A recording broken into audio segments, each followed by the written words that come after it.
Joker Folie picks up 2 years after the events of Todd Phillips' smash hit Joker. Joaquin Phoenix and Lady Gaga navigate the fantasies and realities of Arthur Fleck as he awaits trial for the death penalty. Phillips' much-anticipated sequel gives us something completely original, yet will challenge audiences. Let's break down Joker Folie.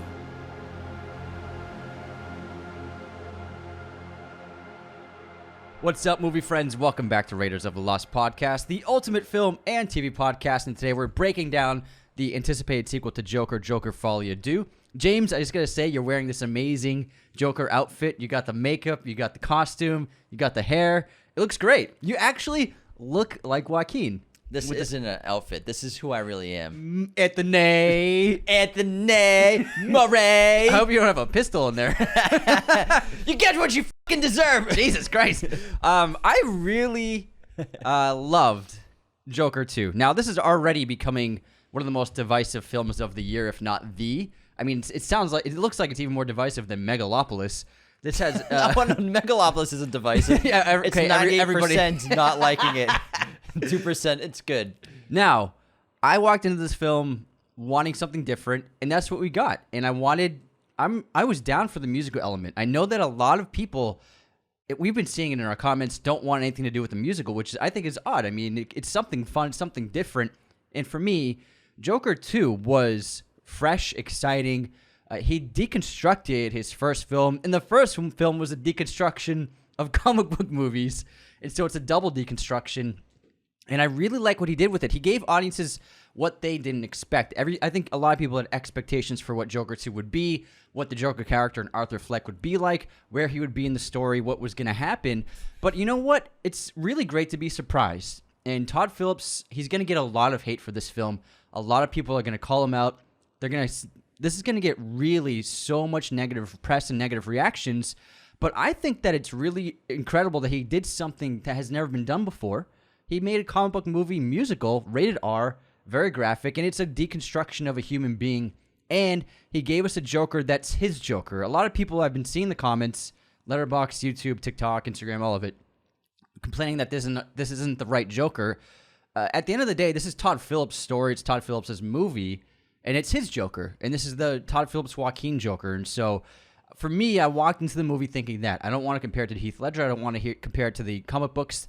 This is someone's interpretation of the character and of the story, and for me, he did a really bang-up job with it. What's interesting is we have so many interpretations of the Joker, yet this one can't be what Joker's meant to be for people and their perceptions, because we've had a handful of people play the Joker. Mm-hmm. In 20 years, there'll probably be 5 more interpretations of the character. So what's wrong? And the thing with Arthur and Joker and the musical elements, he always had that music inside of him. Mm-hmm. And like we talked about with Todd Phillips in our interview, we got to do that last week, he talked about it was a natural way to take the story because Arthur in the first film, again, revisit the first film, he uses music to gain his confidence, to gain his power. He dances in that film 12 times, musical numbers, dancing numbers. The stairway dance is so famous. And then he sings at the end of the film. He sings the Frank Sinatra, That's Life lyrics while the music's playing in the background in his head. That's so many musical elements already in that first film. And go back to our Joker review we did last Monday, and we expanded on that even more. So to take music and then use it in a really wonderful way to explore the fantasies of Arthur in this film, I thought Todd Phillips, directing-wise and writing with his co-writer Scott Silver, did a fantastic job because they grew and expanded the idea of what Arthur's fantasies look like. The first film, we're dealing with his fantasies and realities at a pretty big level. You know, the things with Sophie are being fantasized, as well as other situations, you know, being with Murray, being pulled from the crowd, a fantasy in the first act of the film. So Arthur's fantasy and reality is blended in the first film. In this film, they take it to a new level where whenever Joker or whenever Arthur is feeling not confident, whether he's inside in the trial or in jail, he's using his fantasies to explore his Joker persona, his personality. We have the split persona debate going on at trial. Mm-hmm.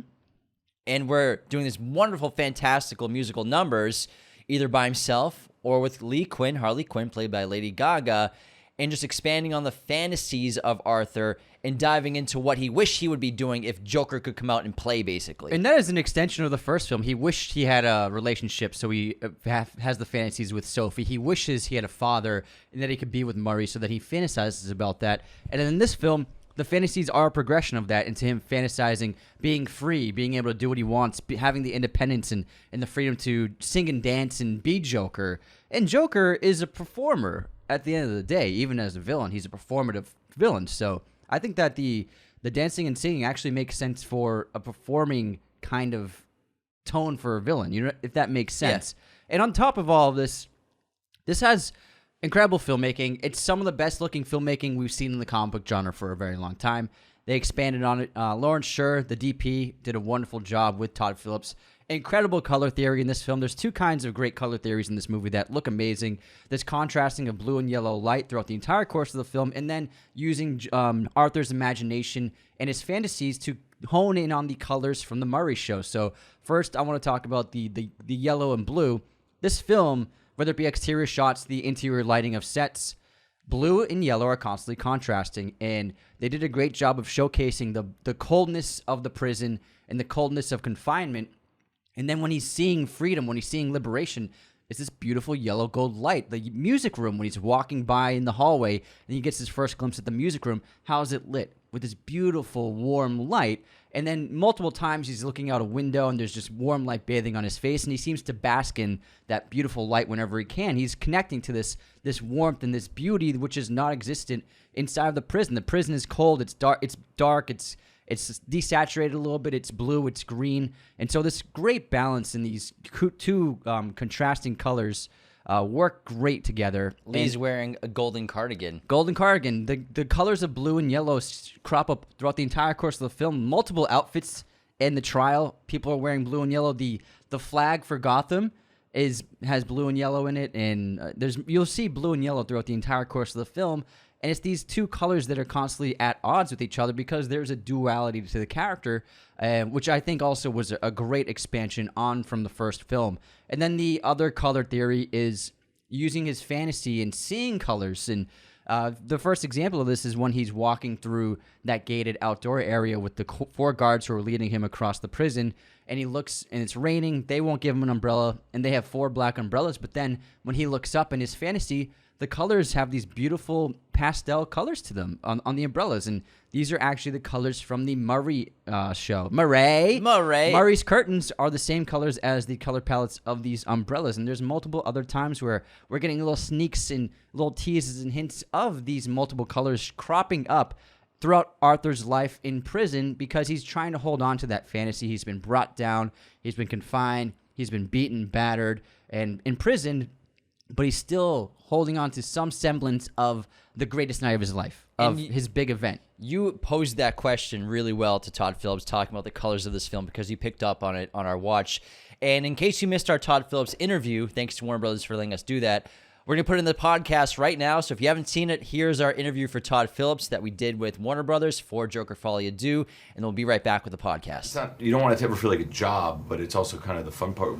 I always use the expression, I'd rather have people leaning in, and I think that just makes watching a film more interesting. With this film in particular, you could have made like a softball, hit a home run, easy standard sequel, but it looks like you really wanted to challenge the audience and do something different. So what was your goal making the sequel?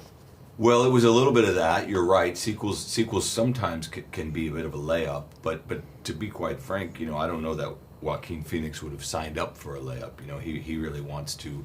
He always wants to be challenged. He wants to feel like this could be a fucking disaster, quite frankly.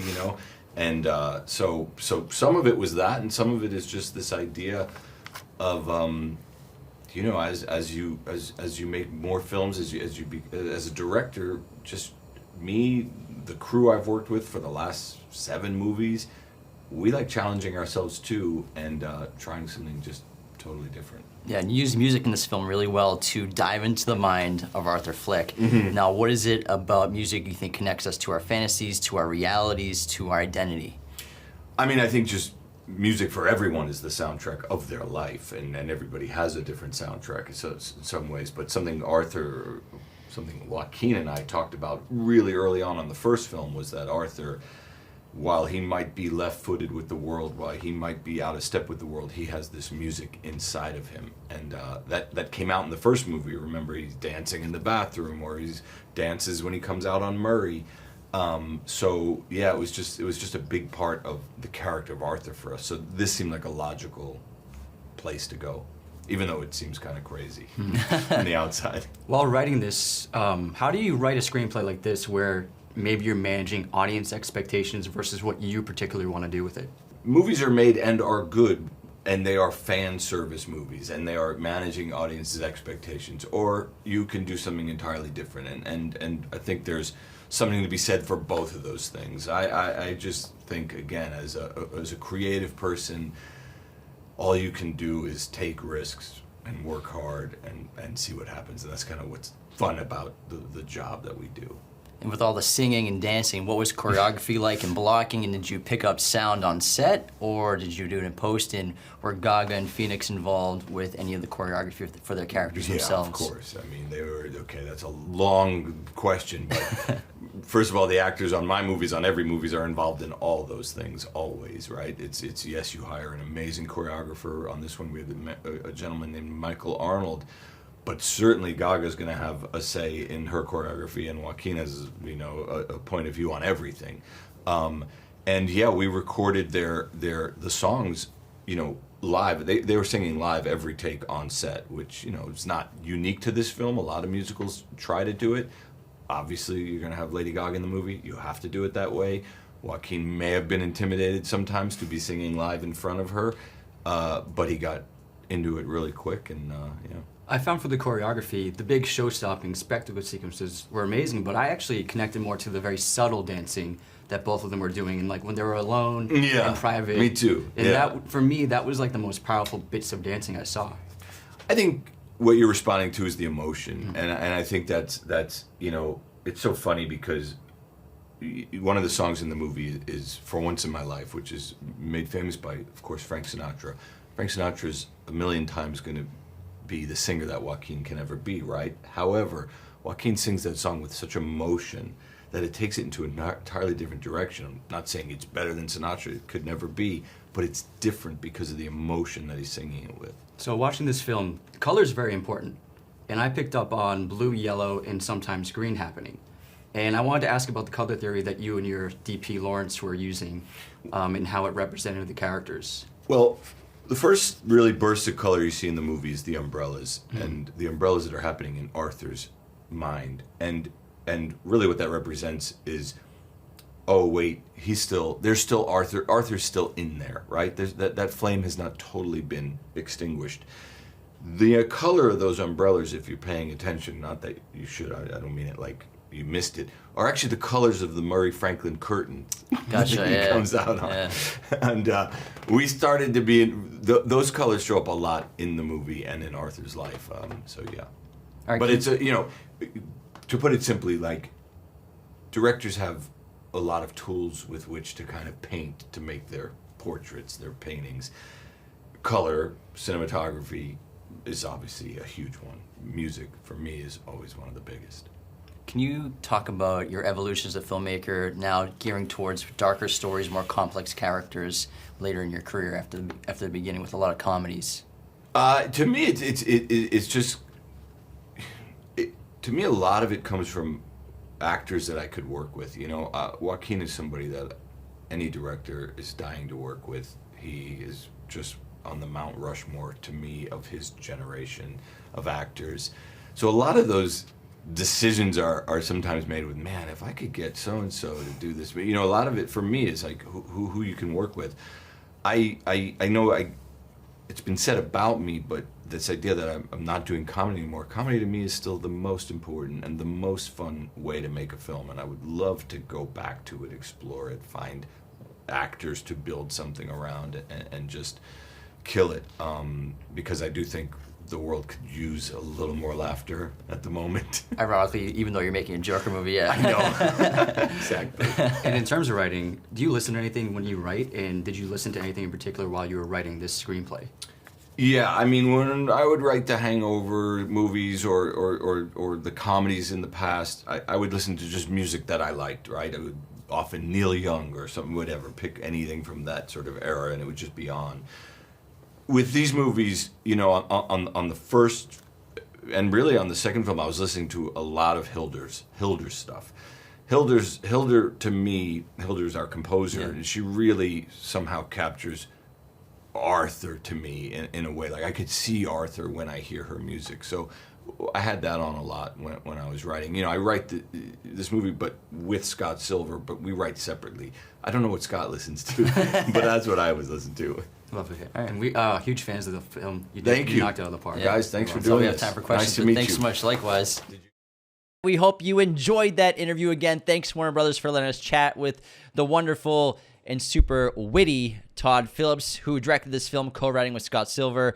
Rotten Tomatoes right now, Joker Folie à Deux is a 64%, pretty close to what it was for the original. The original was 69% critic score. Yeah. There's no IMDb score yet. Their Letterboxd is a 3.0, which is godforsakenly way too low. It's absurd how people turn on movies before they get even released, because we're filming this episode, just so you know, on September 30th. We saw the film once. We saw it like on September 20th, mid-September-ish. Over a week ago, yeah. And so we're basically doing our best to remember everything we can from the movie in this episode. If we miss some stuff or we get a few things incorrect, just Please forgive us. Bear with us, because we just saw it a week and a half ago. And we didn't have time to film this before the release, which it just came out. So we're filming this a week before it is released in theaters.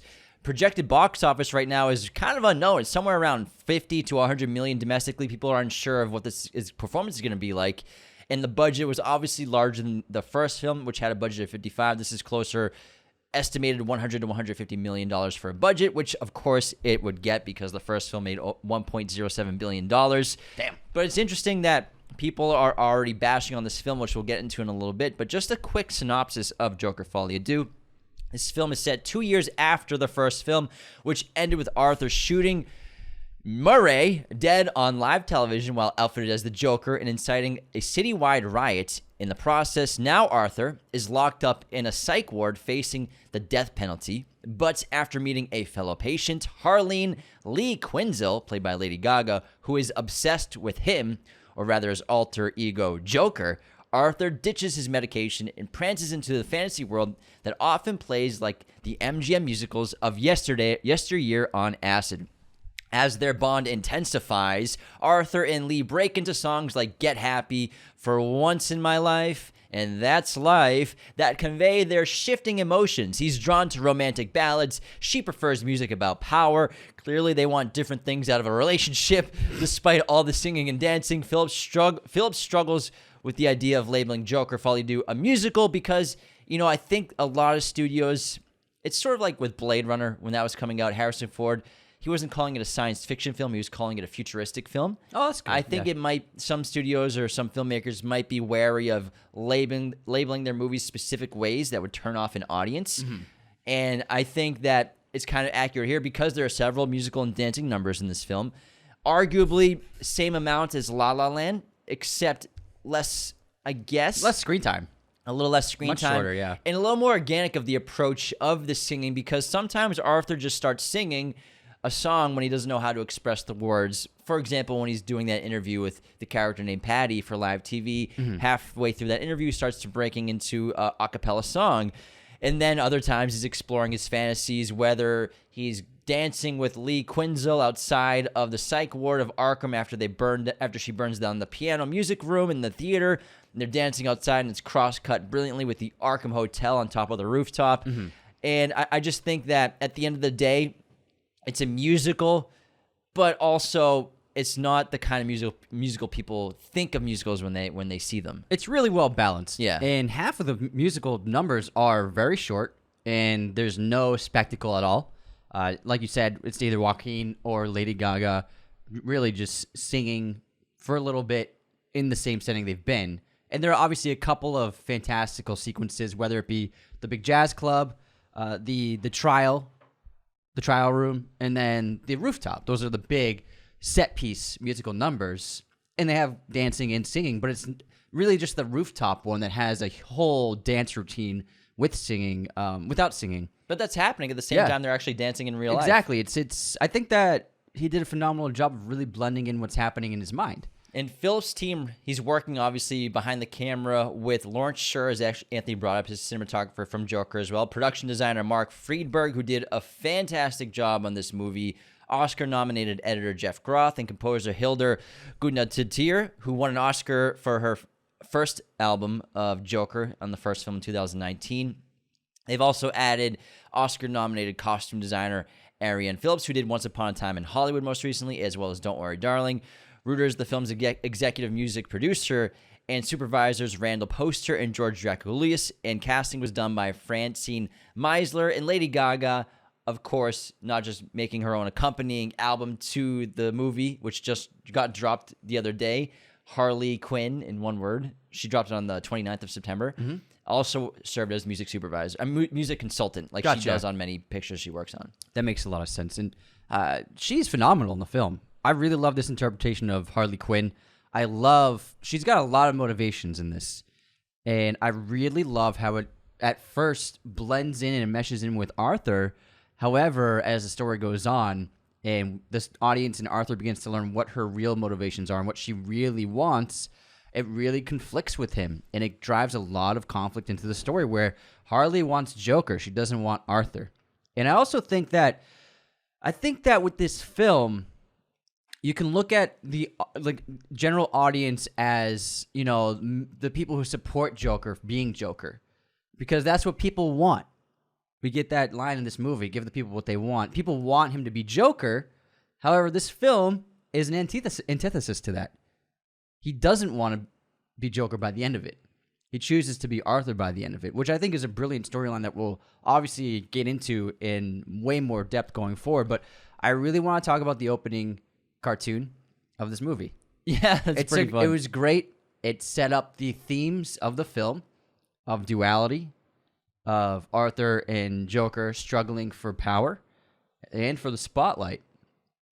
And it really set the stage for what we're going to see with the story. On top of that, we go to the New Bev a lot, and Tarantino likes to play Looney Tunes before it, because that's what they used to play at movie theaters before we were alive. And it was really fun to see first the old Warner Brothers logo, that red and black, and then we saw the cartoon, which I thought was really delightful and a fun way to start the movie. The cartoon's really interesting because it has many of the same comical beats as all those old comic shorts from when we were younger, or watching on Saturday morning cartoons, or when you go to the New Bever theaters that play cartoons before movies.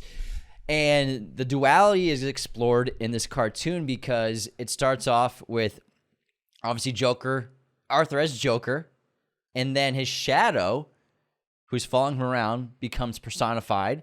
His shadow then locks Arthur up, puts on the makeup and suit himself, and his shadow becomes Joker. And this is obviously conflicting inside Joker and Arthur throughout the entire film. This duality, this split personality, which gets explored really well in this movie. And I thought it was a great opening as well. It was a lot of fun and very creative. Now, filming, as we talked about in the last episode on Joker, was filmed similarly. Exterior filming occurred in New York City as well as some in Los Angeles in 2023 in March.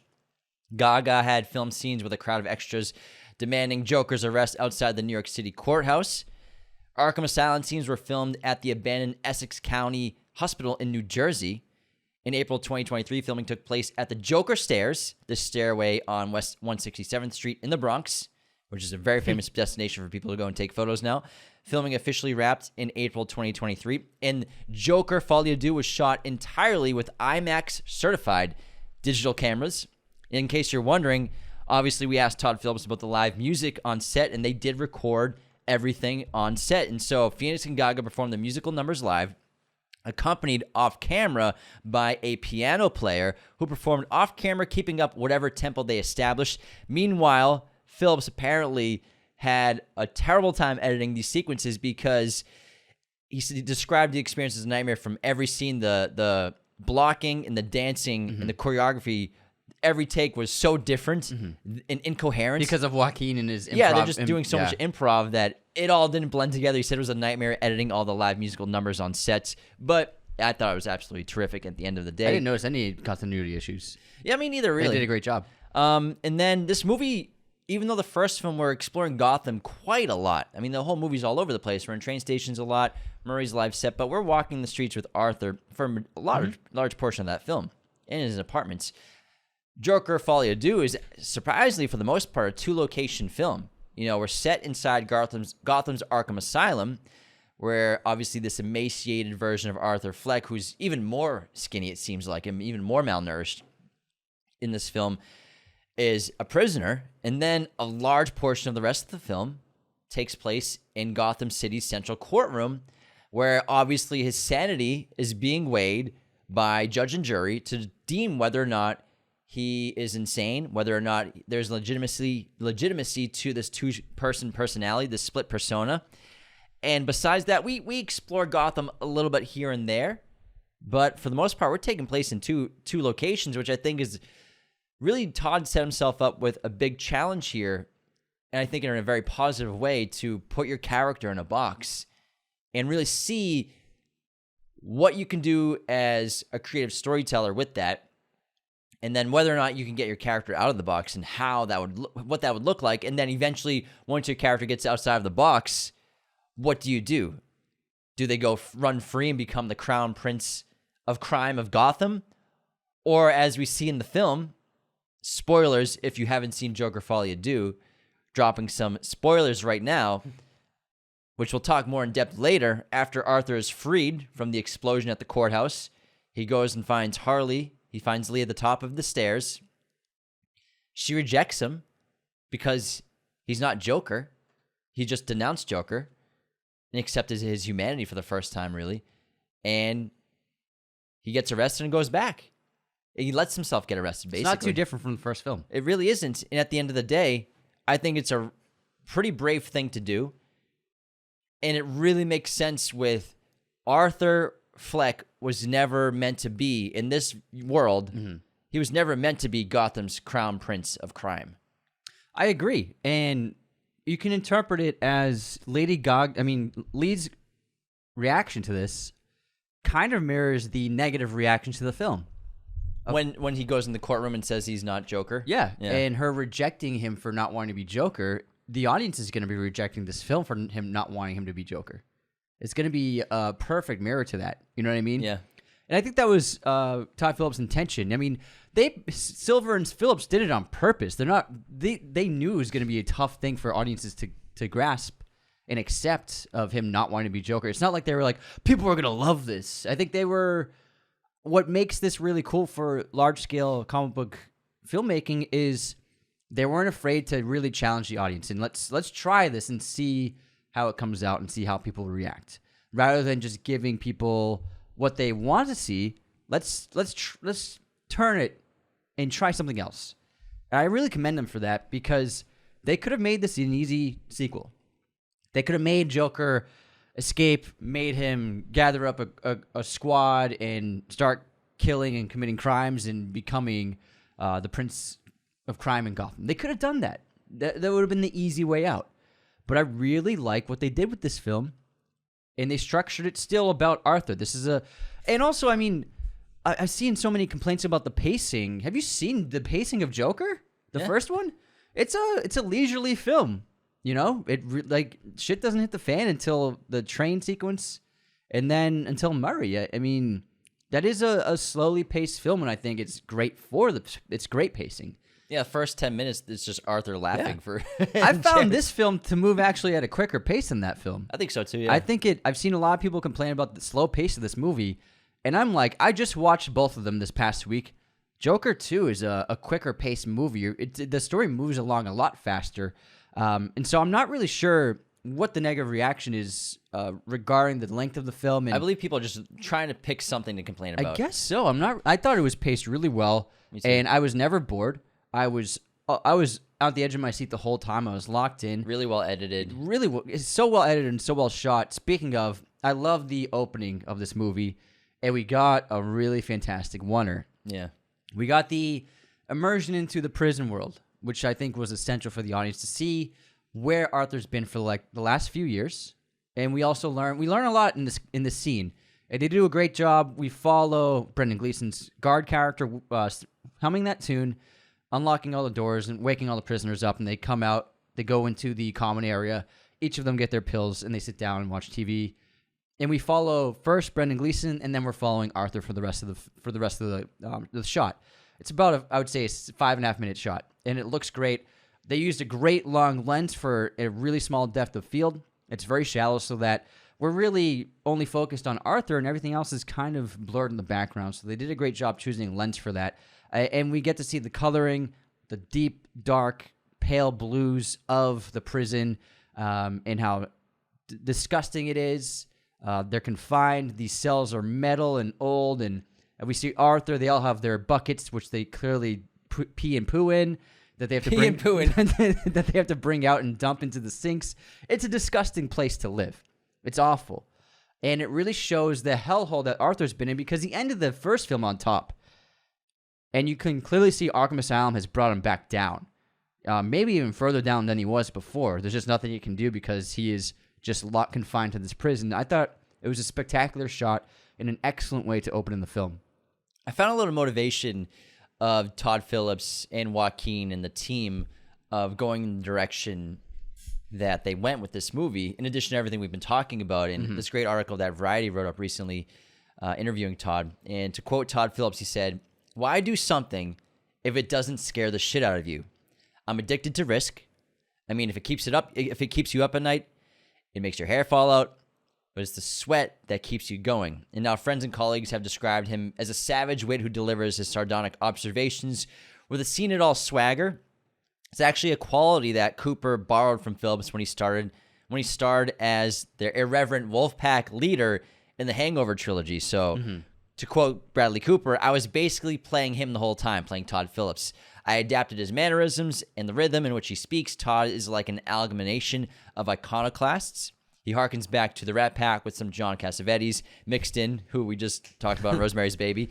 And with Joker Folie Deux, Phillips wasn't interested in doing something as conventional as depicting Arthur's metamorphosis into Batman's nemesis, something the first movie seemed to be setting up by ending with the murder of Bruce Wayne's parents. And to quote him, "We didn't want to have him as the clown prince of crime or running a syndicate of criminals." And again, that makes sense because Arthur never was a criminal mastermind. Go back to our Joker episode. We talked about this for a while.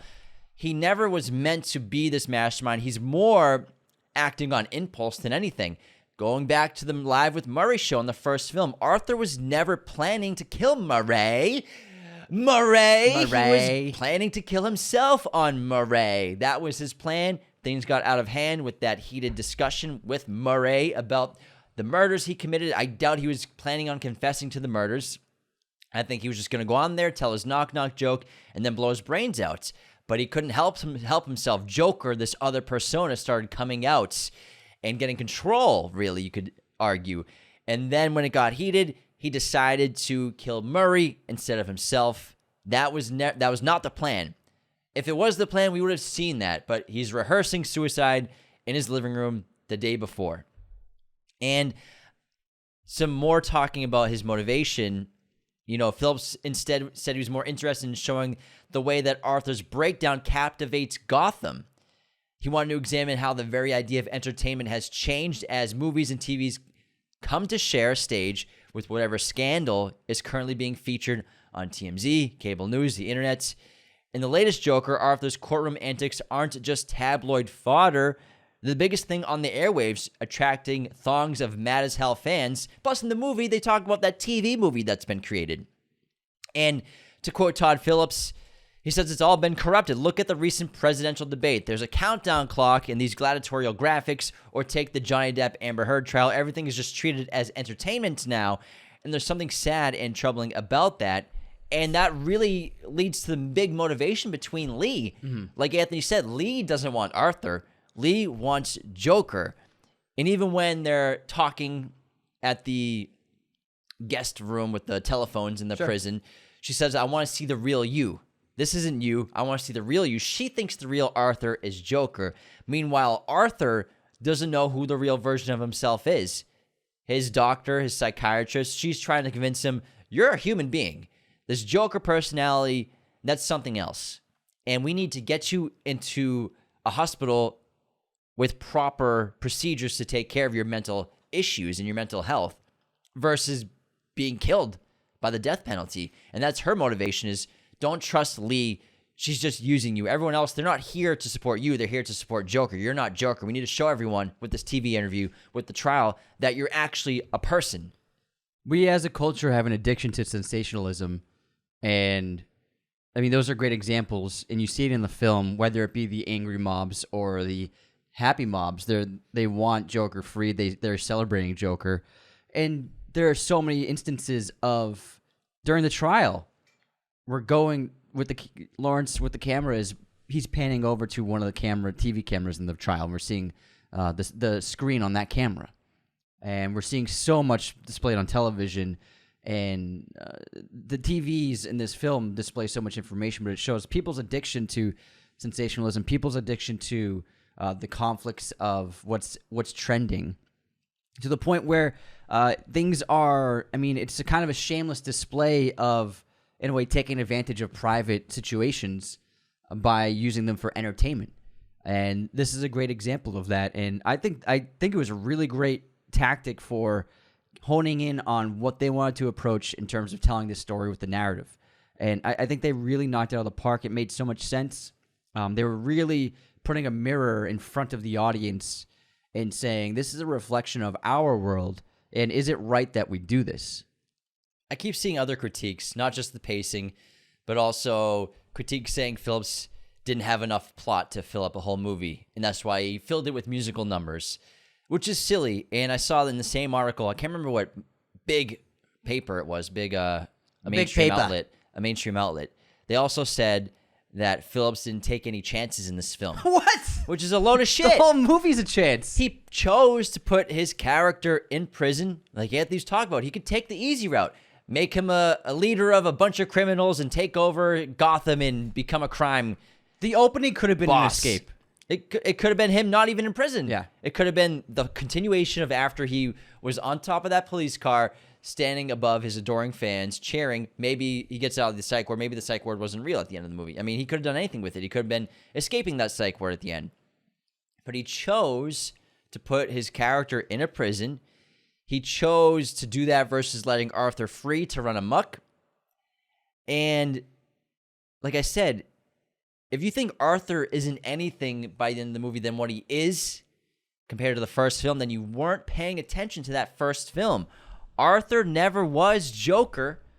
Joker's that persona that came out when he needed. They talk about in this film with his psychiatrist, obviously, the trauma and pain that Arthur suffered in his childhood at the hands of his mother's abuser and the neglect his mother gave him led to him building a persona that Joker ended up being, that he's never really let out completely until later, previously in the first film. But Arthur, he's always been just a man with a traumatizing past who's alone, he's feeble, and also a murderer.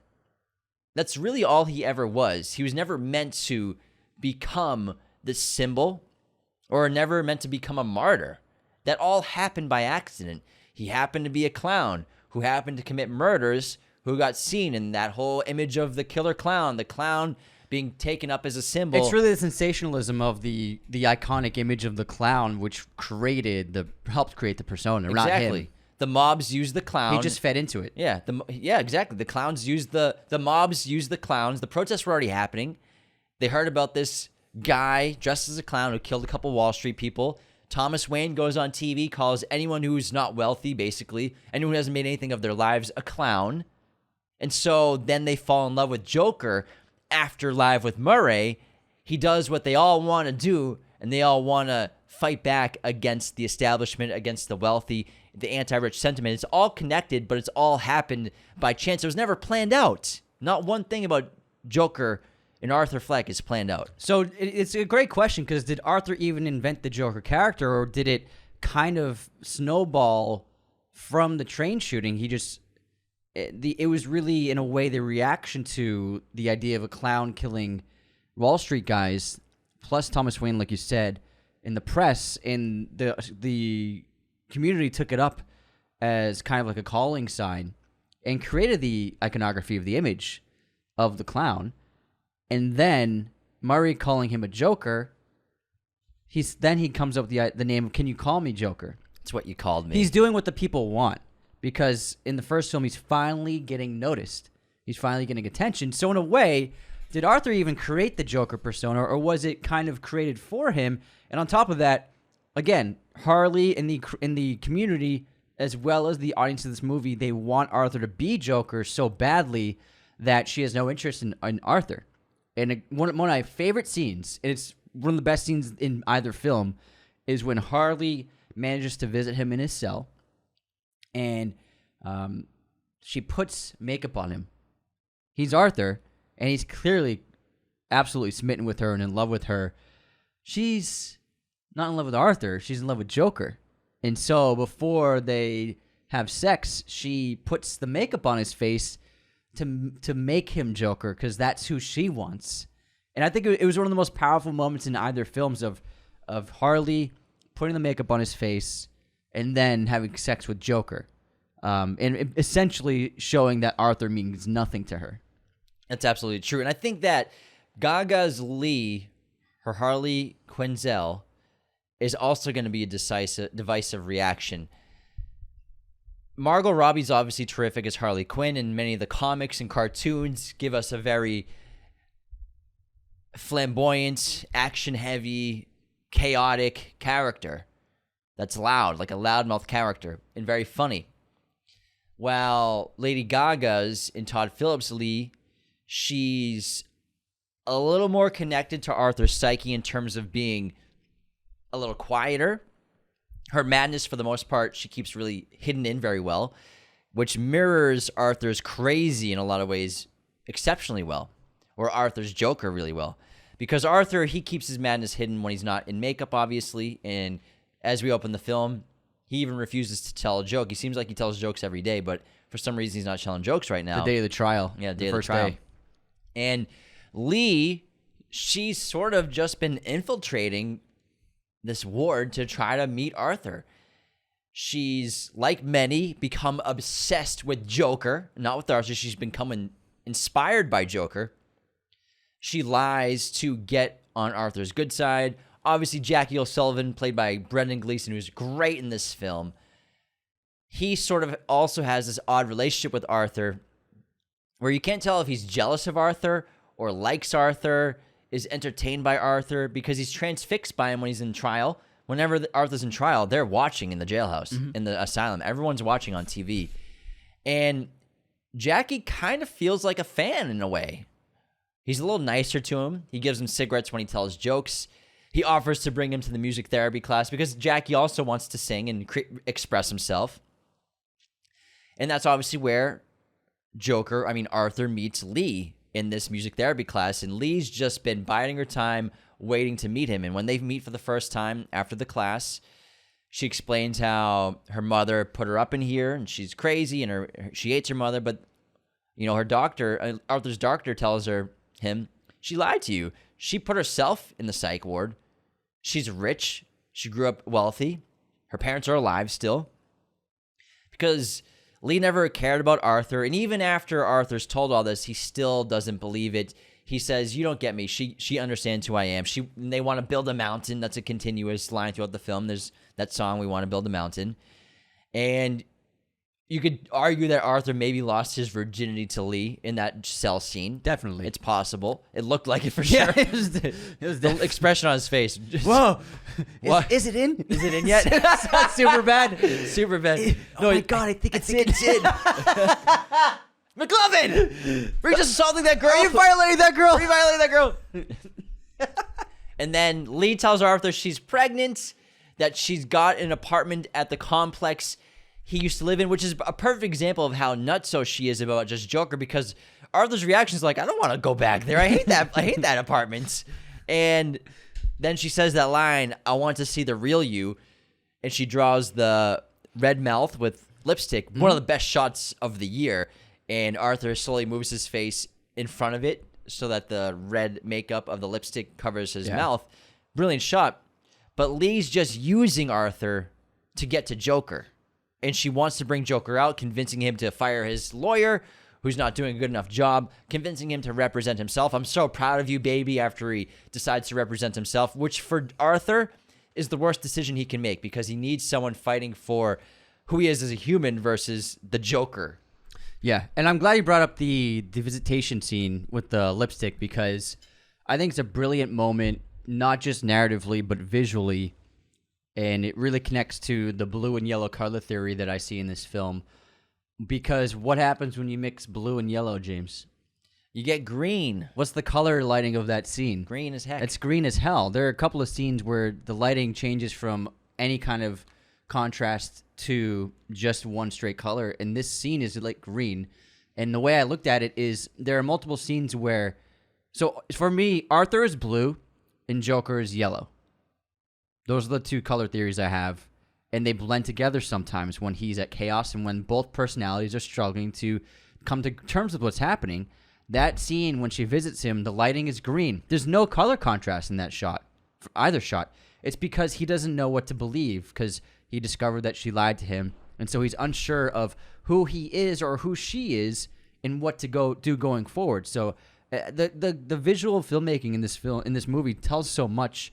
Again, great use of long lenses. But real quick, staying on the green for a second, that's cool. His hair is green. Joker's hair is green. Obviously, only in the fantasies in this movie because even though he's authorized to do the clown makeup, he can't dye his hair green in reality. But in his fantasies, his hair is green. The marketing for Joker, the posters, they're all green backgrounds. Yeah. You know, so I think green's such a strong color, and I think you're right on that, on why. Thanks, man. I appreciate it. But if you watch this movie and you look at stills, the blue and yellow are incredibly at odds with each other the entire course of the film. And then they do come together in these moments of strife for Arthur where it's both, I think both sides of the personality and the duality are struggling and they're perfectly balanced at odds with each other. Whereas, I mean, you look at moments like when they kiss and there's that beautiful warm sunset behind them. You know, that's Joker being completely in his moment. That's the wedding. Yeah, the wedding's wedding, gold. in the white suit, it's gold and yellow. That's like Joker's ultimate moment. You know what I mean? And so obviously that's shot yellow and warm to contrast completely with the blue of Arthur's world in the prison. And like think about him crying and laughing in the rain and in the opening act with that blue daylight all pouring all over the entire set with a few lanterns of yellow sprinkled throughout for the little contrast. And it's incredible what they did with the colors in this movie. We also have a couple of new characters. Obviously, Marianne Stewart, who is Arthur's defense attorney, played by Catherine Keener. Hattie Myers is the TV interviewer, played by Steve Coogan, who's great in this. He does a great American accent, by the way. Yeah, he's a really reliable actor. He's in one scene, but he's phenomenal in it. We have Harvey Dent, who's great in this film, played by the guy from Industry. He's Harry Lottie.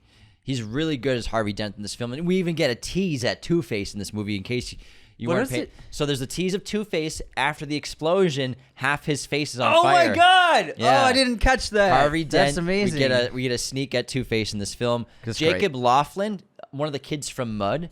He actually plays one of the Arkham inmates, the very skinny young guy. So I was Not like, Ty Sheridan. yeah. Ty Sheridan's best friend in Mud. Yeah.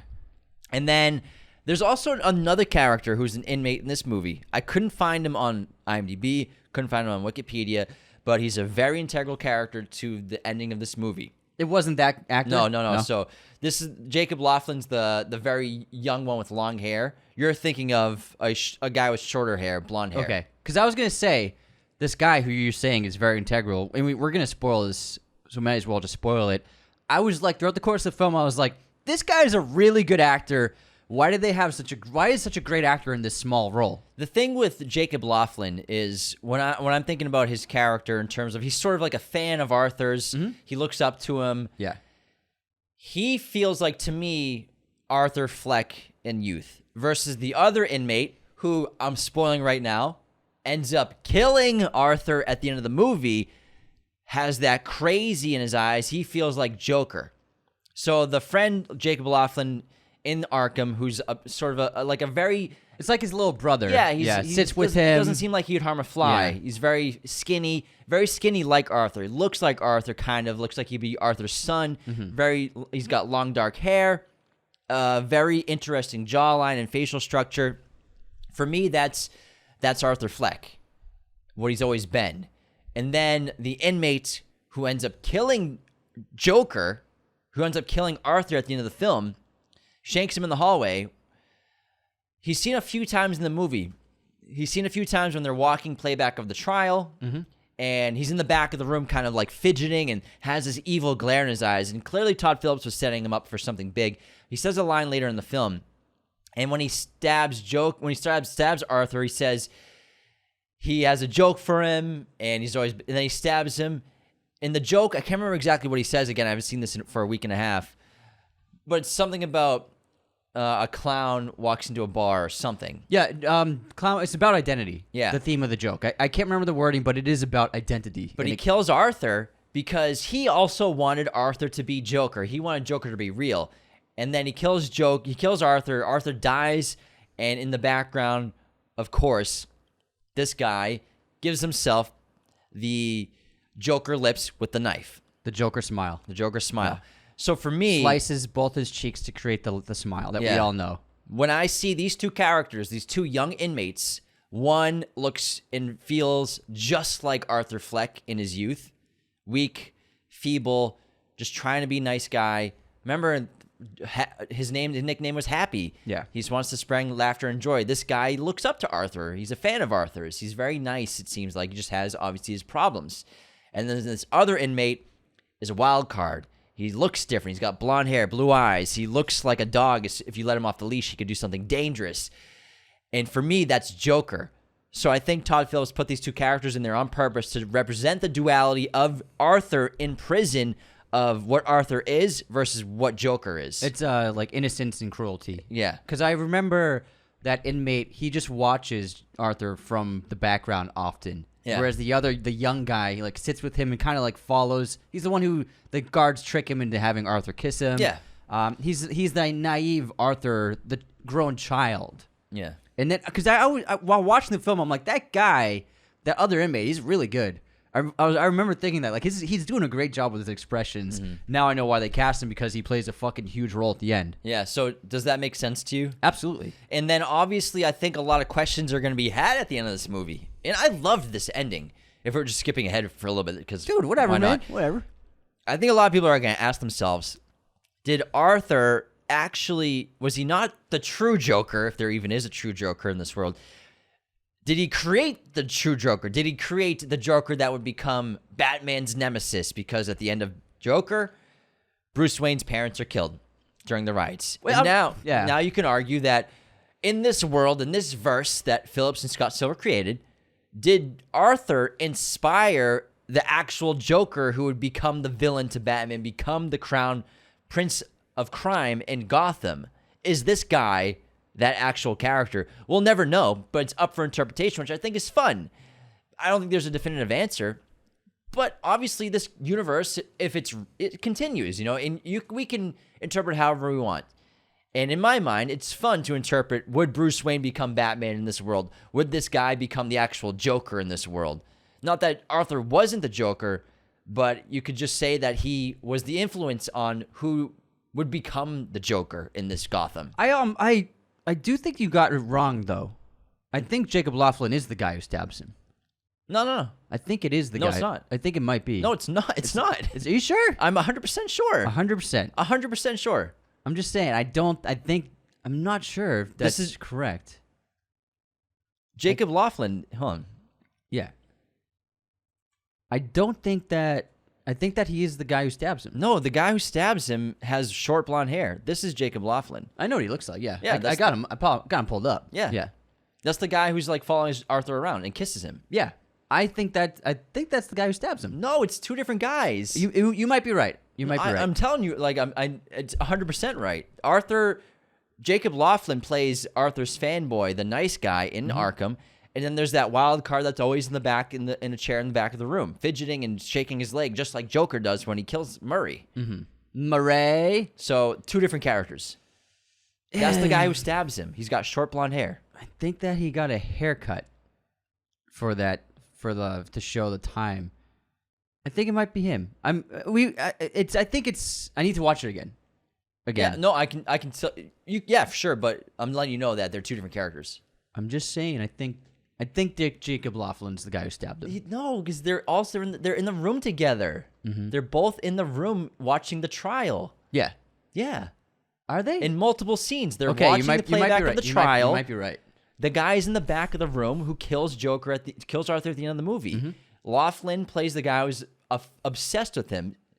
Multiple scenes where they're all in the same room, the three characters with all the other inmates watching the TV. I'm gonna disagree with you and say it's one guy for now. Hey, I'm just gonna I'm disagree just with letting you know how it is. you. But I agree. I think that the ending was amazing, and I think it really worked.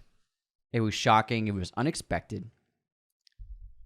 And when the credits rolled, I just imagined, okay, he's just leaving it up to our imaginations now to, in our own minds, we have the origin of Batman done in the last film. Then we have the origin of the Joker done in this film. And that inmate this is his Joker origin story. And so I just think it was really cool. It was really unexpected. And I was just like mouth agape, like shocked when he started slicing his cheeks. It's the Glasgow smile. And I thought it was just so brilliant, and I loved it. And it's just like Phillips and Silver were just like, they left it up to our imaginations to tell the rest of the story. And after it was over, like that night, I was just imagining, like, oh my God, that Joker's origin story, what's he going to do from here?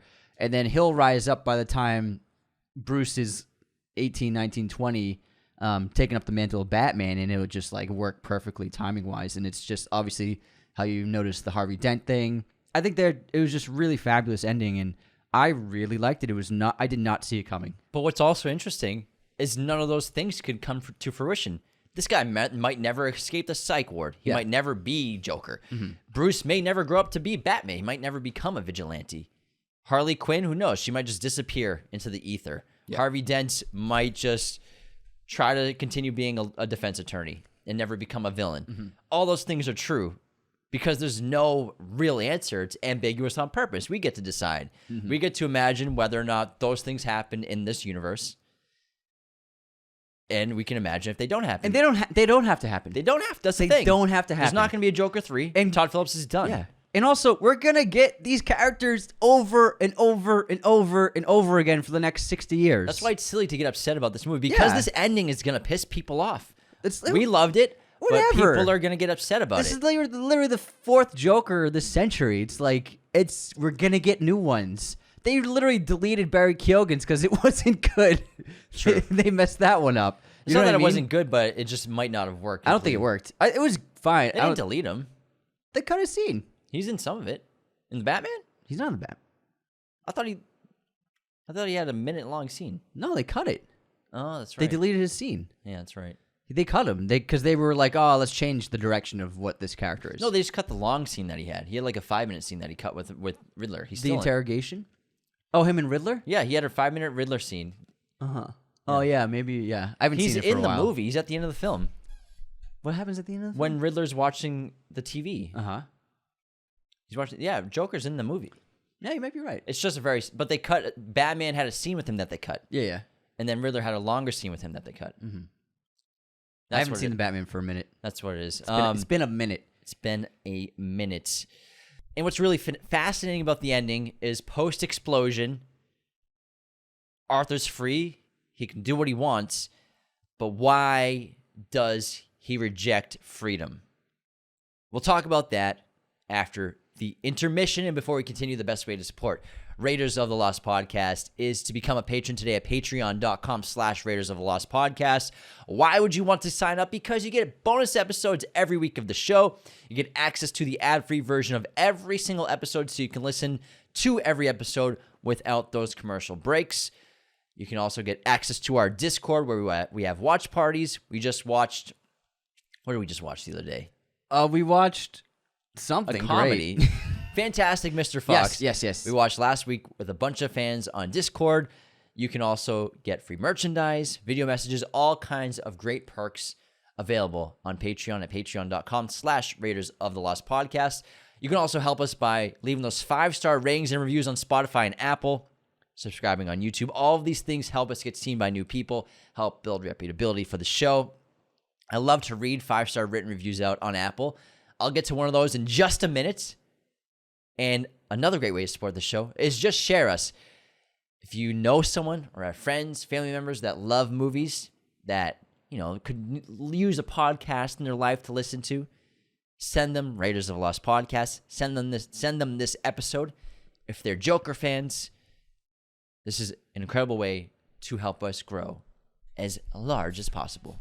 This episode, of course, is sponsored by our friends at movieposters.com, the #1 place to get your posters online today. Be sure to use our promo code Raiders10 at movieposters.com to get yourself 10% off your order right now. They have a huge selection of pretty much every movie and TV show imaginable in their poster library, as well as all sorts of sizes, framing, and even backlighting for your poster needs.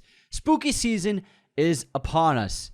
They have a huge selection of all of your favorite scary movies, everything from horror classics to modern horror iconic movies. I just got an American Werewolf in London poster, I got a Dracula poster, and I got a Nightmare on Elm Street poster. I'm ready for spooky season. These are beautiful prints, very high quality, very affordable prices, which are made even more affordable when you use our promo code Raiders10 right now. So use that promo code, get yourself 10% off your order at movieposters.com today. Let's get into the intermission, everybody, and start with Framed. So if you want to play with us, go to frame.wtf, or we'll also put the images on the screen. And this is that daily website where you are given movie stills of a film, and you have 6 guesses to guess what it is. Now, the first image looks to be a cliffside over an ocean of maybe a desert country. There's a sailboat next to them. 2 characters dressed in white. The sailboat has a ton of leafy vegetation on it. Like they've been gathering. You see that? Yeah, I have no idea what this is. I don't know. I'm just going to skip I'm going this. to skip one. All right, we have the Pyramids of Giza, Hold on, I can't. as well as 2 characters One moment, mine's not on loading. horseback I'm going to say riding Death on the Nile. towards... Oh, the original? Yeah, Death on the Nile. That's a good guess. The original. I'm going to go with that, too. Got I'm gonna it. steal your guess. I got it as well. Got it. What's the, Oh, Maggie Smith's in this. my image still didn't pop up. That's why she's... Oh, they did it probably because Maggie Smith passed away. Oh, that's nice. I didn't know she was in it. What was the second image? Second image is horses. I went and by your description, pyramids. and I still got it. Because I'm a baller. Oh, there we go. Finally popped up. Nice. All right. Good job. Thanks, man. Moving on to our movie quote competition. Are you ready? Ready. Here we go. 2 characters. Metaphors go over his head. Nothing goes over my head. My reflexes are too fast. I would catch it. Guardians. Guardians of the 1. Galaxy. Yes, sir. Attention all units. An unusually attractive nun is causing mayhem in the cathedral dome. Activate emergency protocol. Stop that stunning sister. That sounds really familiar and funny. Unusually attractive nun. Sounds like a Wes Anderson movie. I don't know. It's Hugh Grant in Paddington. He's dressed as a nun. Paddington 2. That's it. Stop that stunning sister. He's the bad guy in that movie, yeah. That's a good one. Funny scene. He's such a dick in Paddington 2. He plays a good Phoenix baddie. Buchanan is his name. Failed actor. All right, what's your movie release year? All right, Anthony. What year did The Monuments Men come out? I'm going to go with 2014. Correctamundo. Thanks. You got it. What year did In Bruges come out? 2008. Well done. Yes. Well done. Got it. Got it. Pop quiz time. Since we're spooky season, who directed the horror film The Guest? That is the guy who made Godzilla X Kong. Sure. Who is? Sure is. That's He goes correct. by the name of Rodzilla. Long. Hold on. What's his Dave? Dan? Adam Wingard. Adam Wingard. Thank you. Oh man. Rodzilla. Dan. I Dave. thought it was Rodzilla, man. I must Common be thinking of someone else. misconception, Yeah, yeah. I'm thinking of someone else. Oh, Rodzilla made Godzilla the first one. Yeah, that's right. Brendan Gleeson is in what Coen movie? Brendan Gleeson in a Coen movie. Ooh. Gotta rack your brain for that That's one. a good question. The problem is they've made so many fucking movies. A lot of movies. Brendan Gleeson is in.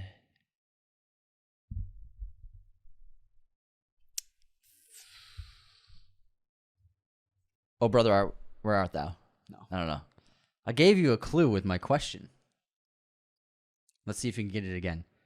Brendan Gleeson is in what Cohen movie? Oh, he's Singular. in Macbeth. Yep. Yeah. That's Joel right. Cohen's Macbeth.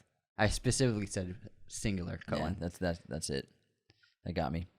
Anthony, do we have any haters this week or any unsubscribes? Of course we do. We always do. I'm going to pull up a 5-star written review while you do that. All right, first up, we have...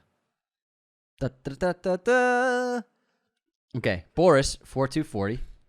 Boris! Guess who's here? Your unsubscriber. Let's start the show. And that's it. Oh, wait, I got one. Biscardi. Yesterday, I wrote this podcast a 5-star review. We all make mistakes in life, and clearly that was one of them. I cannot believe the slander spoken about the masterpiece Batman and Robin. Simply unforgivable. I am being serious when I say that I will always be superior to Batman Midgins. Unsubscribed. For real, though, where's Chungking Express on the 90s episode? I totally spaced on that. That was my fault. I didn't put it on. I was mad at myself for it. Then also... You're right, Chungking, yeah.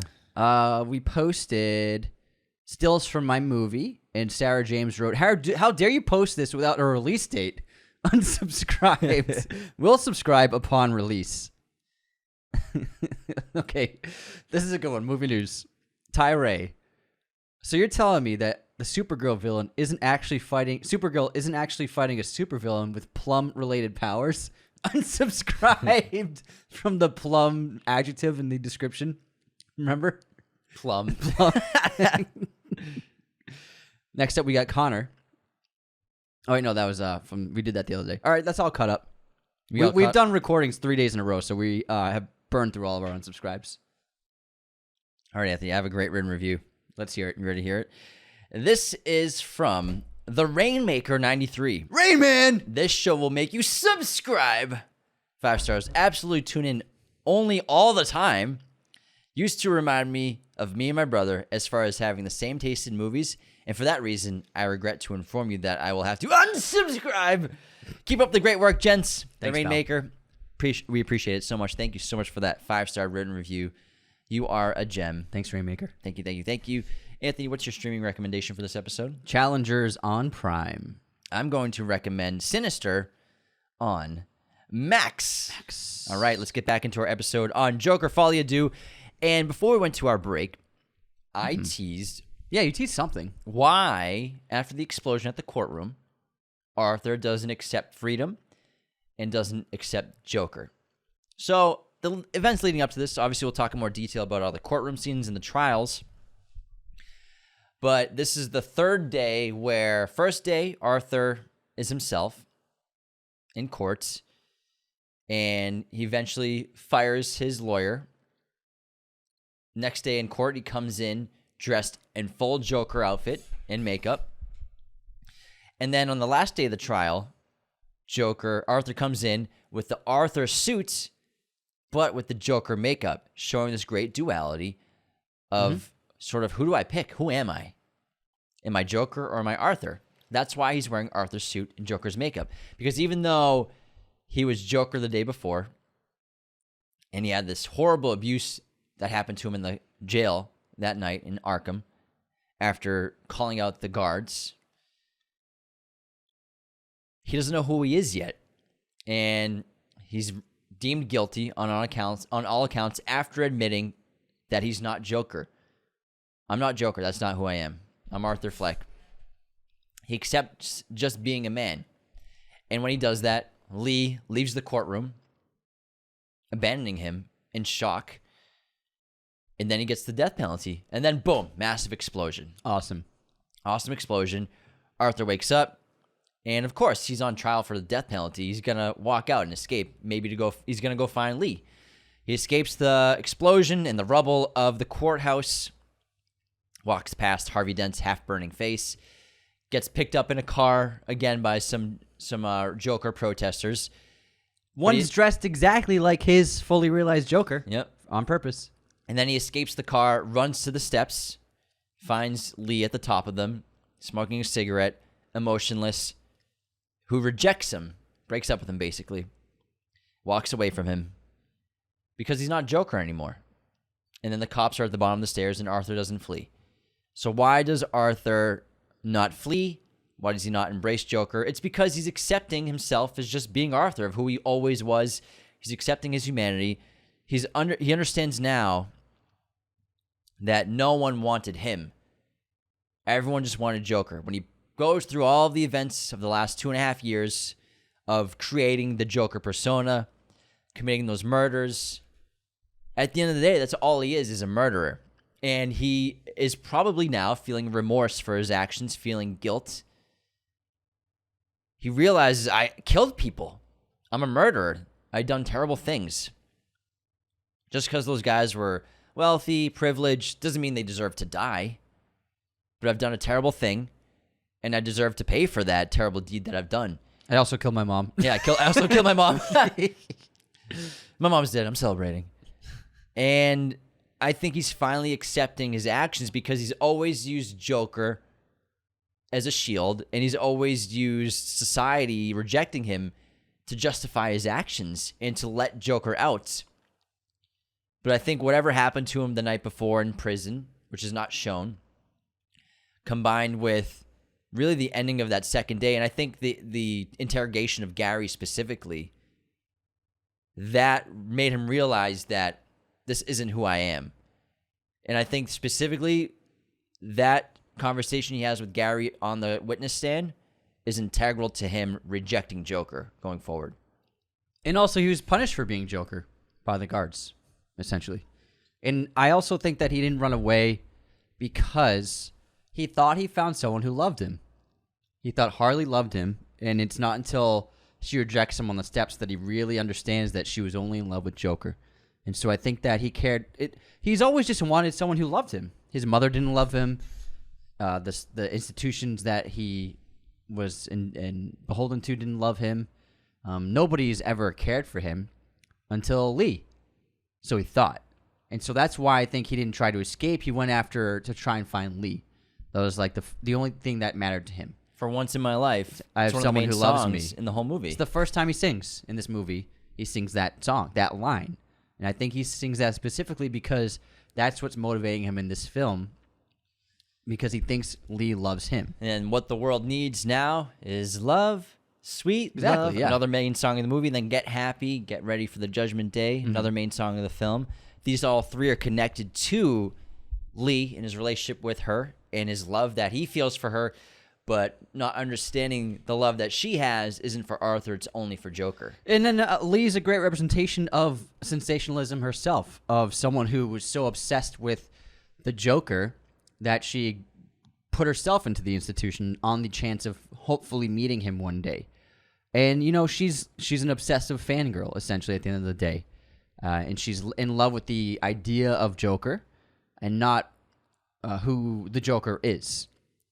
And it's a great metaphor for the sensationalism of our culture, of celebrating monsters, of obsessing over crimes, obsessing over, again, trials, whatever they are regarding.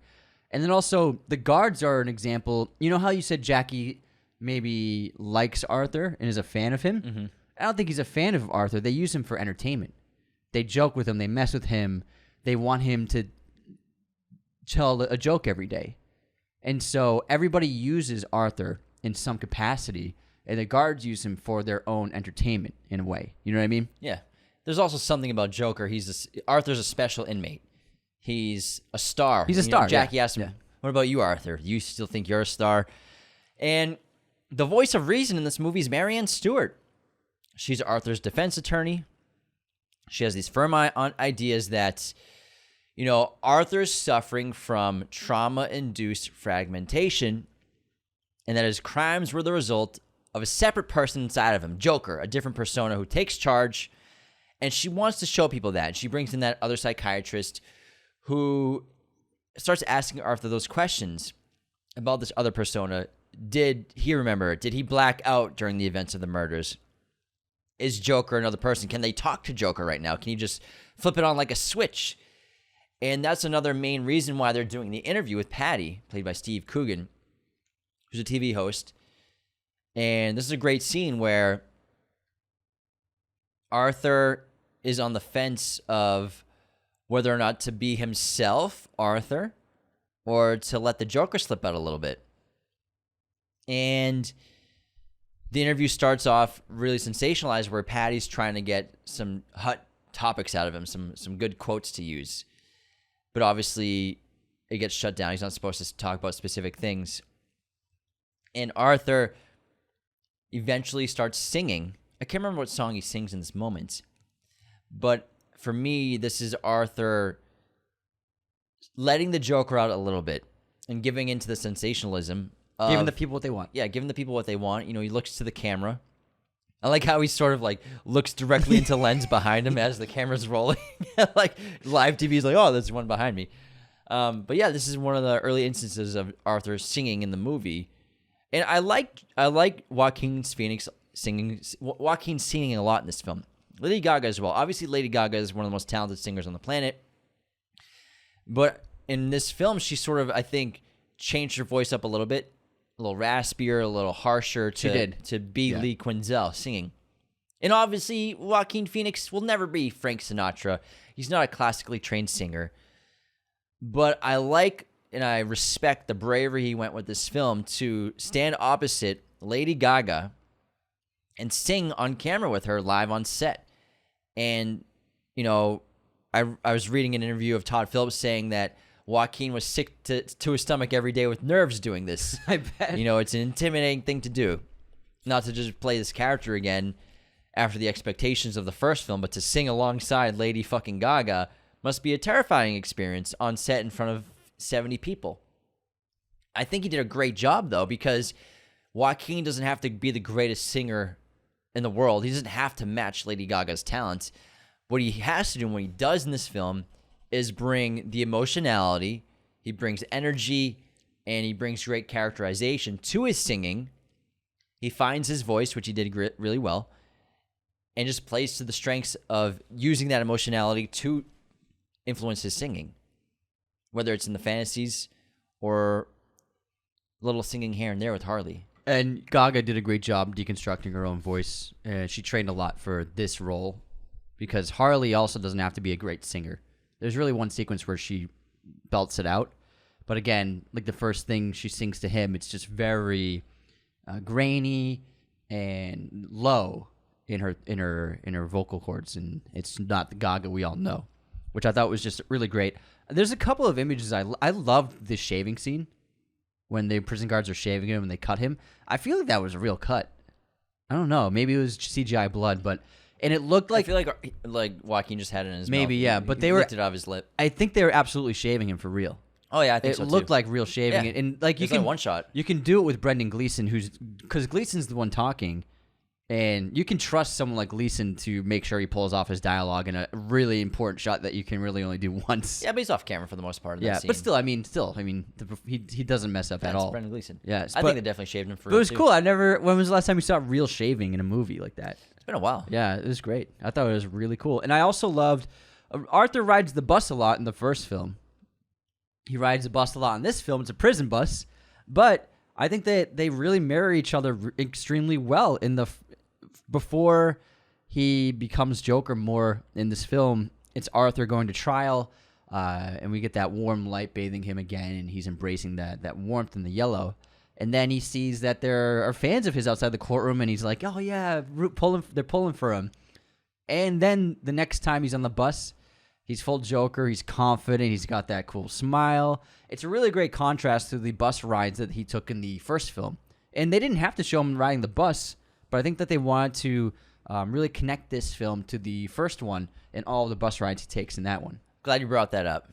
Glad you asked. Because I really see Arthur and Joker with this great context and metaphor for politicians. Because, you know, politicians are actors. They're very fake at times. They just give the people what they want. They tell the people what they want. You know, they tell them we're going to fix things even though they have the power in the moment to fix things, but they wait until they're get elected to fix things finally. They don't give the people what they want. They say they're going to give them what they want. Yeah. And like that shot in the back of the car, he puts his hands together, he clasps his fingers together, shakes his hand like a politician. He does the peace sign. Yeah, he turns around in the courtroom. There are photographers. They all take photos of him. He puts his fingers up in peace signs like a politician. Yeah. Yes, we can do this. We can win. His fans are holding signs. I think that there's definitely context and a metaphor for politicians with Arthur and with Joker in this entire film. I think it's really clever. I think it's really brilliant subtext, and it connects really well with the sensationalism of media, of entertainment. Entertainment of the masses is just full of just the hottest controversy of the day is what we're obsessed with online and on the internet. So I really think that they're trying to make a parallel to politicians in America with Joker and Arthur. I completely agree. He's putting on an act, and he's doing whatever he can to get the support of the people, and that's what politicians do. Yeah, and the fantasy and reality, I think it's done so well. I love the fantasies in this movie and these great magical sets. The wedding set is fantastic. That long curving road, a huge influence on the visuals of this film. According to the cinematographer, sure, is actually a Francis Ford Coppola movie. Bram? Nope, it's a Francis Ford Coppola movie called One from the Heart. Oh, the musical. Yes. Yeah, this is it's also a really good musical. Also a film that influenced imagery for La La Land, that famous dancing at the Griffith Observatory, and also Blade Runner 2049, the large shot of joy where Kay walks up to, bloodied and beaten. That's a shot that's very similar to one in that Coppola film. And so using that as a jumping off point for inspiration for the visuals, plus these fantastic sets. I love Arkham Hotel, the top of the building. I really like the Jazz Club. That's a lot of fun, really great lighting there with blue and green. And the courtroom, you know, really turning that into a fantasy. We're bringing in this really cool blue light. We're bringing in a spotlight. Arthur lets Joker loose in the fantasies. He beats the judge with a gavel. He's beating jurors with stools. And I also really enjoy that sort of 1960s style TV show that looks like Murray's set, live with the Harley and the Joker and Harley show. Similar colors to the Murray show. Yeah. Similar curtains. You know, it feels like a Sonny and Cher program from the 60s. And they perform You Don't Know What It's Like to Love Somebody by the Bee Gees. To love somebody. And then that segues into wedding, fantasy.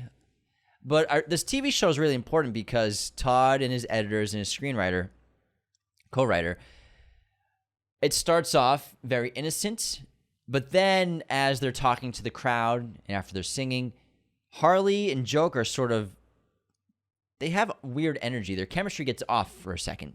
The vibe's off. Right? They kind of disagree. Weird, bad vibes. And her attention's on the audience when he's singing to her, she's singing to them. Yeah, and then they talk about that. Yeah. And then she says, you know what, let's give the people what they want. And this is an insinuation that Joker is what the people want.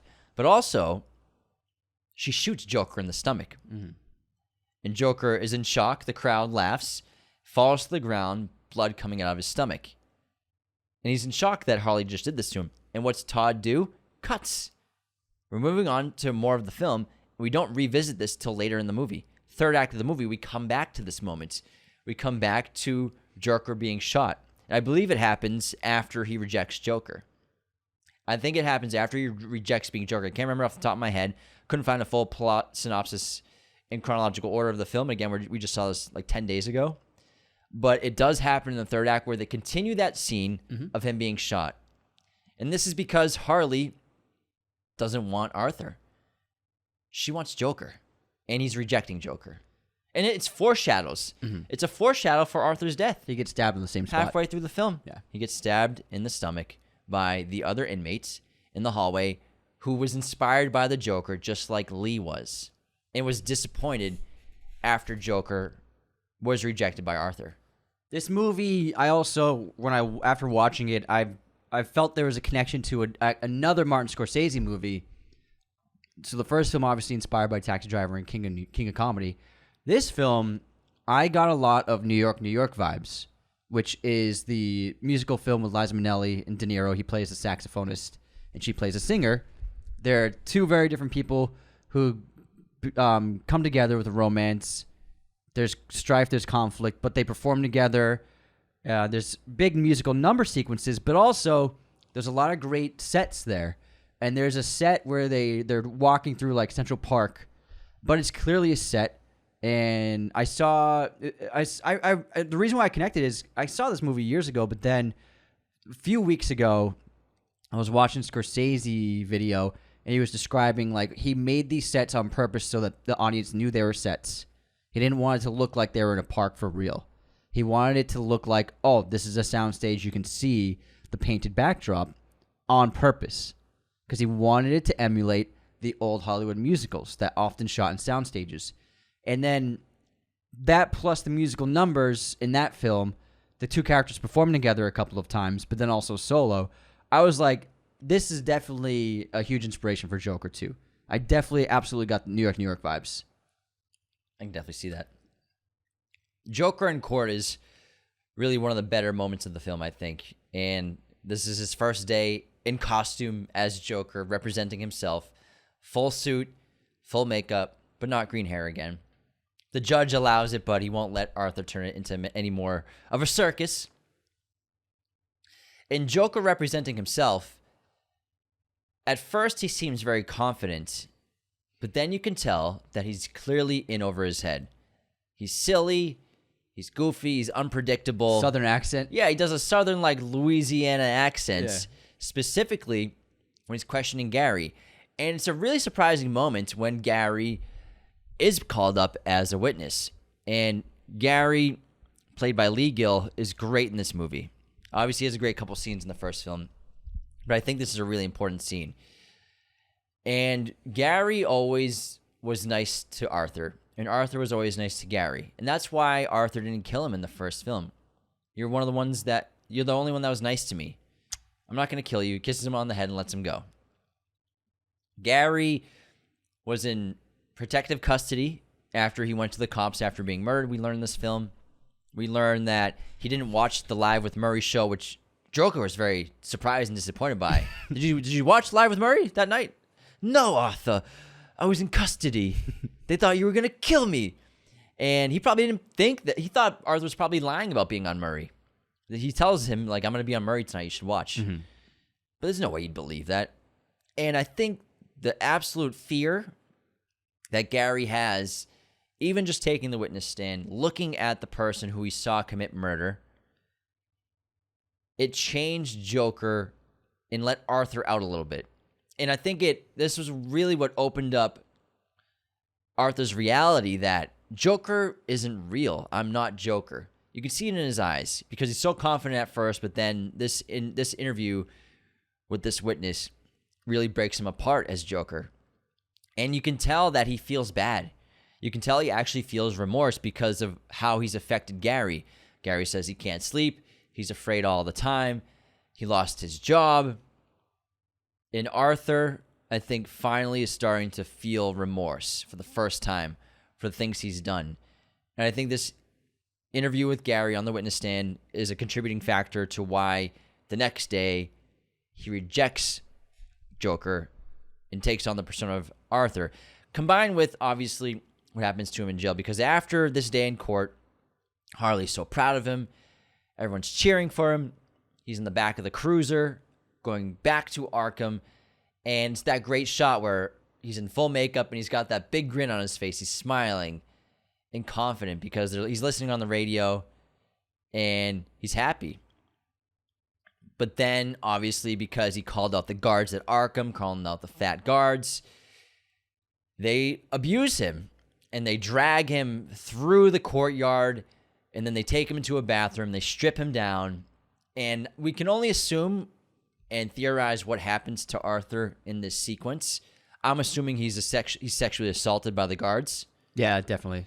It was like Lawrence of Arabia off screen. Yeah. And clearly in the morning, he's different. Like I said, he's being shaved, doesn't tell a single joke. He's quiet again versus being confident. He's a shell of himself. He's a shell of what he was the day before.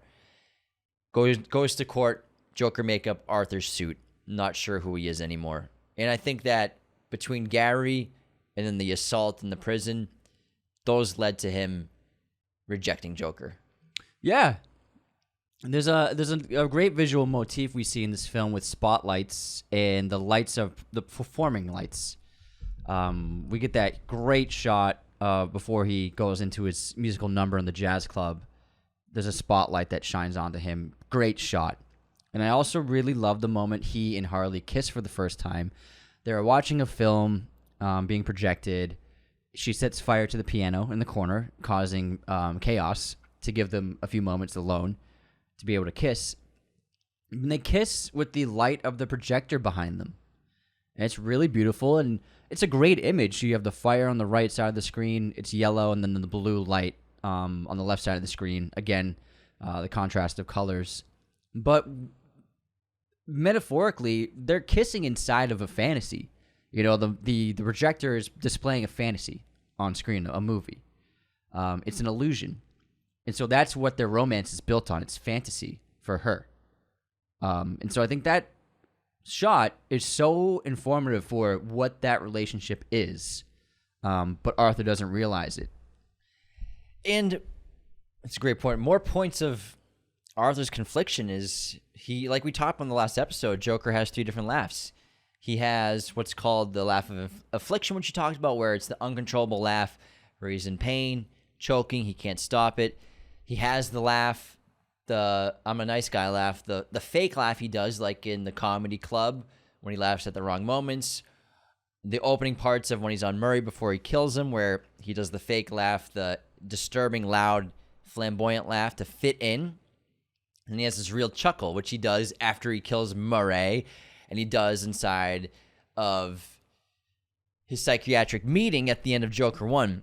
And this film is full of all 3 again, because you would think that if Arthur wasn't conflicted with who he is, he would do his confident laugh at all times. But even as Joker, he still does the absurd fake laugh when he's in moments of terror and fear. For example, before he's going to get abused and beaten by the guards, he does the fake fitting in laugh.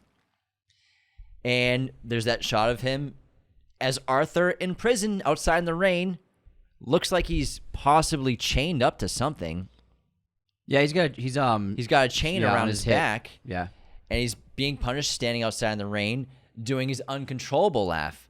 So there's still this dynamic of the laughs representing who are you really? All 3 are represented throughout the entire film. Mm-hmm. And I think it's a great way to show that Arthur still, throughout the course of the film, doesn't know who he truly is. Yeah. Did you know that? Did you notice in the wedding scene, Gary's the ring bearer? Yeah. I thought that was funny. It was really funny. I just really enjoyed the film.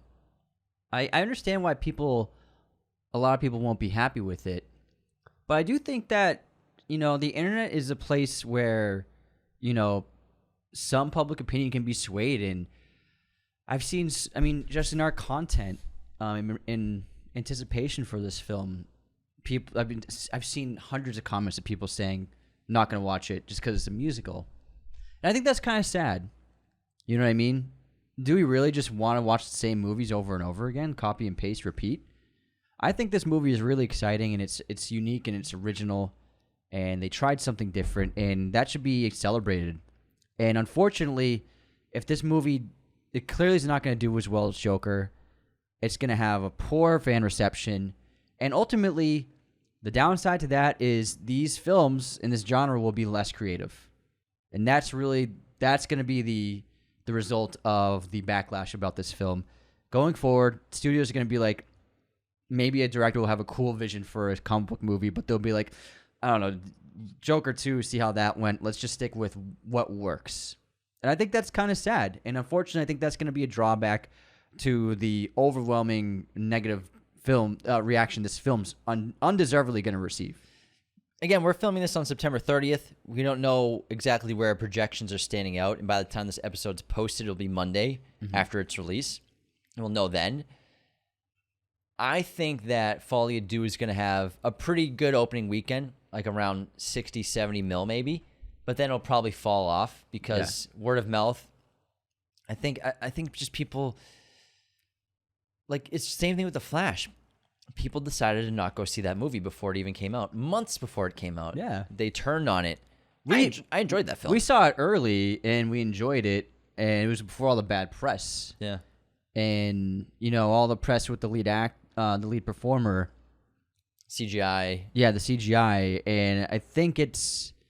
I mean, I think that this is a movie that people are already wanting to hate, and people are reading the leaks and complaining about the leaks online, and it's like you haven't even seen the movie and you're going to complain about a couple of leaks that actually aren't really that accurate completely. I just think that it's just a movie. We're going to get in our lifetimes at least like 10 more Joker interpretations. So what's the harm in doing something different? At the end of the day, it's just entertainment. I think that Todd Phillips and Scott Silver had some really cool things to say with both of these films, and I think this was a really fantastic sequel. It's not a cash grab. They tried to do something different. They tried to give audiences something to think about, as opposed to the just same old stuff. And unfortunately, they're going to get crucified for it online, which I think is unfair. And I think this movie was actually pretty brave and really unique and original, highly creative and artistic, and so well acted, really well written, and overall just a really refreshing take and sequel follow-up to the first film. I agree. I can't wait to see it again. Yeah, I want to see it again too once it releases. I really enjoyed the film, and I think Todd's a really interesting filmmaker, and obviously he's made so many films in the comedy genre, but with these two movies, he's proven he's a very talented filmmaker. Not that comedy doesn't mean you're not talented. He's very artistic. He's super artistic, and these films they have nothing to do with Batman. They have nothing to do with DC.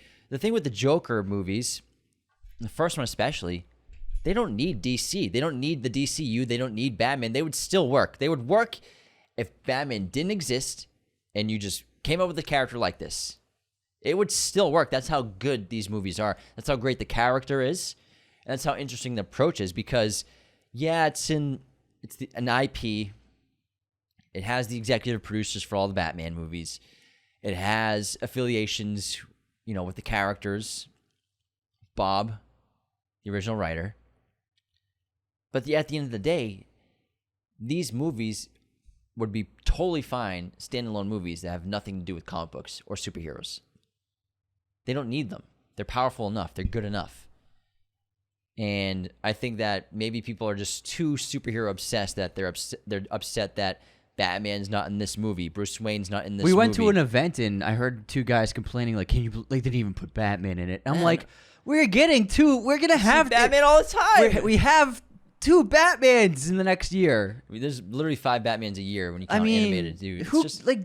We don't need the Batman in this. He doesn't need to be in this movie. It doesn't need to be. It's not. It's like, guys. It doesn't need the DC. Do we need another? Do we need another Batman right now? Yeah. There's not. We got Pattinson's crushing it. DC Studios is gonna have another Batman ready next year. Do we really need Batman in this movie? No, we don't. And you clearly, if you pay attention to the first film, that was never the trajectory for Arthur. Also, Bruce is still a kid. He's still in this kid, world. Yeah. But I think people said, like, you could have aged up, That's not that. That's not the movie. Time is. lapse. That's not what the movie is. Time jump. This is not. And that's not who Arthur was ever going to be. Arthur was never going to be the crown prince of crime of Gotham. It was never going to happen in this world. Maybe he created that. Maybe he inspired that. Arguably he did. But Arthur, that was never his fate. It's never who he was. He was never a criminal mastermind. He was never a planner. He was never that smart. He was never that creative. He just did things. Just do things that were presented to him. He did things that normal people wouldn't do. Yeah. On impulse. And it led to this. Again, he was never supposed to kill Murray. He's supposed to kill himself. So I think people might be forgetting what the first one was like, just like how they probably forgot that there were so many musical elements to the first film. Mm-hmm. But man, I love Joker Folie. I'm very excited to see it again. I hope it does well.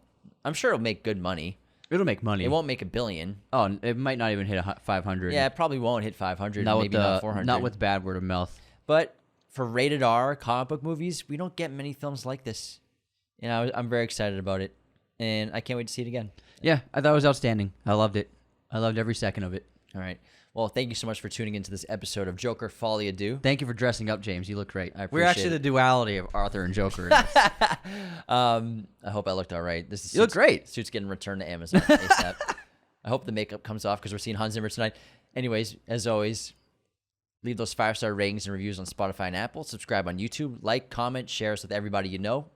Become a patron at patreon.com/Raiders of the Lost Podcast. And take care, everybody. See you next time. This episode was brought to you by our chosen one patrons, Jacob Kossler and Nicholas Martin. Thanks so much, boys. Raiders of the Lost Podcast is a mirror image production. Sound mixing done by Jacob Kossler.